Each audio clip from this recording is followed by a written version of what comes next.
పెళ్లి చేయడానికి సెటిల్ అవ్వక్కర్లేదు అంటున్నారు. అవసరమే లేదు. మీకు ఒక అమ్మాయి ఉంటే సెటిల్ అవ్వకపోతే పిల్లనిస్తారా? నేను డెఫినెట్లీ ఇస్తాను. ఏ ధైర్యంతో ఇస్తారు ఒక తండ్రిగా? కలిసి బతకడానికి ధైర్యం ఏముందండి? ఇప్పుడు మీకు సమాజం అంతా ఒక రాంగ్ వేలో పోతుంది. మీరు ఒక 100 కోట్లున్నోనికి వాడు 100 కోట్లు ఉన్నాయి, సరే వాడు ఏం చేస్తాడు లేడు. ఒక 100 కోట్లు ఉన్నాయి, 100 కోట్లున్న ఒక వ్యక్తికి మీరు పిల్లనిచ్చి పెళ్లి చేశారు. పెళ్లి టైంలో 100 కోట్లు ఉన్నాయి అనుకుందాం.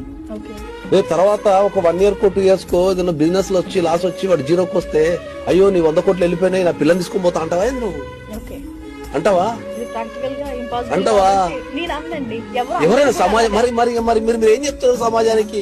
ఈ సమాజానికి ఏం చెప్తారు మీరు? ఆడపిల్లలకైనా మగ పిల్లలకైనా నేర్పాల్సింది ఏంది?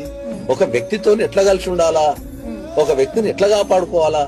నీకు పైసలున్నా పైసలు లేకపోయినా, కెరీర్ సెటిల్ కాకపోయినా నువ్వు ఎట్లా కాపాడుకోవాలని నేర్పాలి. కానీ నేను సెటిల్ అయితే పెళ్లిని ఇస్తా. నేను వ్యక్తి గుణాలే చూస్తా, నేను ఆస్తులు ఏం చూడండి.